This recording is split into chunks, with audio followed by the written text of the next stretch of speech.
سر ہوتا یہ ہے کہ ہم زندگی میں دو کسی چیز کو حاصل کرنے کے لیے کرتے ہیں، حق کو حاصل کرنے کے لیے، انعام کو حاصل کرنے کے لیے، جنت کو حاصل کرنے کے لیے۔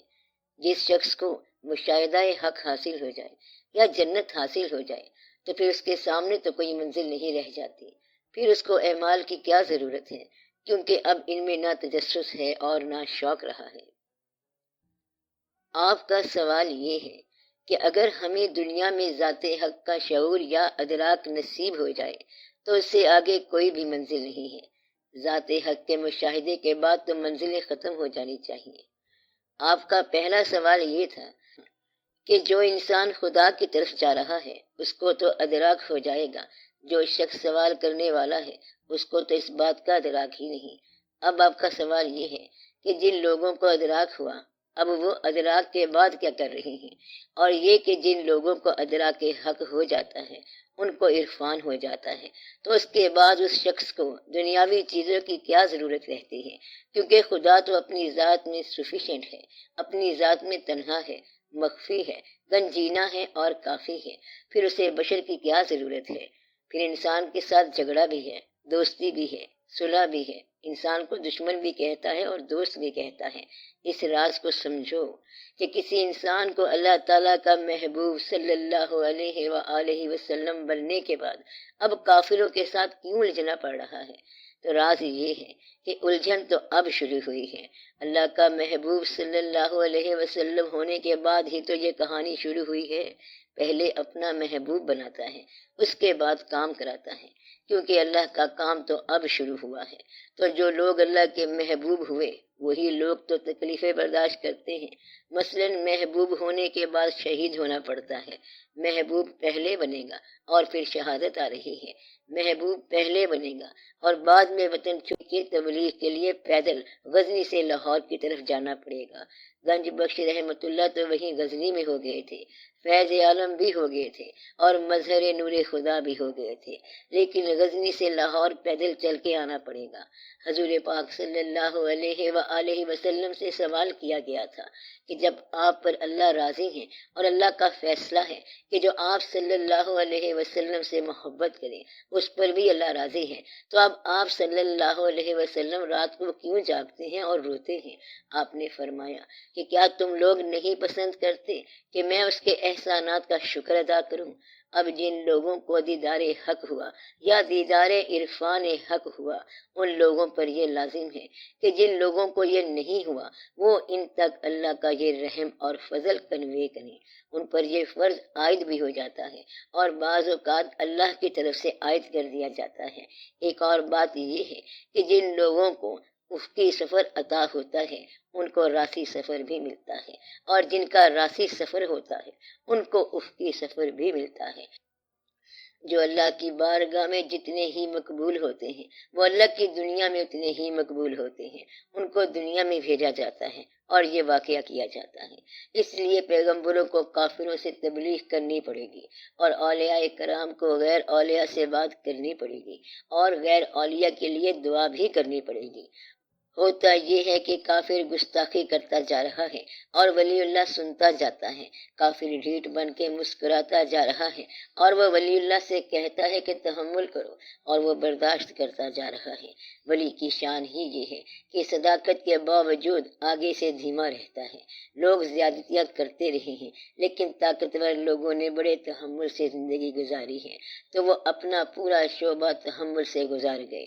انہوں نے بڑی بڑی محنتیں کی ہیں، لنگر پکاتے رہے اور لوگوں کو کھانے کھلاتے رہے اور خود روزہ دار رہے اور شب بیدار رہے، اس لیے ان کو لوگوں نے خواجہ غریب نواز رحمت اللہ کہا اور وہ اپنا شعبہ پورا کر گئے، اپنا کام پورا کر گئے۔ انہیں اللہ کا قرب ملا اور اس کے بدلے میں انہوں نے اللہ کے بندوں کو اپنے قریب کیا۔ تو اگر اللہ کا قرب نصیب ہو جائے تو اللہ تعالیٰ کے بندوں کا قرب ہوگا، لیکن اللہ تعالیٰ کے بندوں کا قرب ہو تو یہ ضروری نہیں کہ اللہ تعالیٰ کا قرب ہوگا، لیکن اللہ کا تقرب انسان کے تقرب کے لیے ہے، اور انسان کی فلاح کے لیے ہے، اور لوگوں کو نصیحت کرنے کے لیے ہے۔ اور راز یہ ہے کہ جن لوگوں پر کوئی چیز آشکار ہو گئی، کوئی شعبہ آشکار ہو گیا یا کوئی راز آشکار ہو گیا، اس کے بعد ان کی ڈیوٹی خود بخود بنتی رہتی ہے، اس کو بتانے کی کوئی ضرورت نہیں ہوتی کہ اب تمہاری یہ ڈیوٹی ہے۔ وہ کیفیت ہی ایسی ہوتی ہے۔ مثلاً ایک کیفیت یہ ہے کہ جس آدمی کو چیخ مل جائے وہ آدمی سناٹوں میں جائے گا اور شور مچائے گا۔ اب چیخ مارنا آدھی کہانی ہے، فرمان ہے کہ اور پھر ایک چیخ آئی اور پوری بستی غائب ہو گئی۔ یعنی رات کو زندہ انسان سوئے اور آسمان کی طرف سے کوئی چیخ کی آواز آئی اور وہ سارے کے سارے مر گئے، سو گئے۔ یہ چیخ کی کہانی ہے۔ اسی طرح ایک پیغمبر ایسے ہیں جنہیں سوز ملا، لہن ملا، اور وہ گاتے جا رہے ہیں اور تبلیغ کرتے جا رہے ہیں۔ کسی پیغمبر کو لوہے کا شعور ملا اور وہ لوہا پگھلاتے جا رہے ہیں اور اپنا کام کرتے جا رہے ہیں۔ اسی طرح کچھ پیغمبر دلوں کے واقعات کرنے والے ہیں اور کچھ ذہن کے واقعات کرنے والے ہیں، کچھ طبیب ہیں اور حکیم ہیں۔ اور حضرت عیسیٰ علیہ السلام ہاتھ لگائیں تو بیماری دور ہو جائے، ہاتھ لگائیں تو کوڑ کی بیماری دور ہو جاتی ہے۔ اب سارا راز یہ ہے کہ جب اللہ کا قرب مل جائے تو اللہ کے بندوں کے فرائض بھی شروع ہو جاتے ہیں۔ یہ اللہ کا منشا ہے۔ ایسے لوگ جو معاشرے میں ایسے کاموں میں مشغول نظر آتے ہیں جو دوسرے لوگوں کے فائدے کے لیے ہیں، تو کیا وہ بھی اسی قسم کے ہوتے ہیں؟ جو لوگ معاشرے میں مشغول ہیں تو ضروری نہیں کہ وہ اللہ کے لیے مشغول ہوں، لیکن جن کو اللہ نے شعور عطا کیا وہ معاشرے میں مصروف ہو سکتے ہیں۔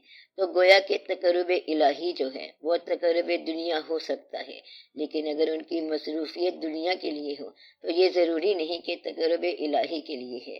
اس طرح کے لوگ اگر یہ کہتے ہیں کہ ہم دنیا کی خدمت کر رہے ہیں تو یہ تقرب الہی کا ذریعہ نہیں ہے۔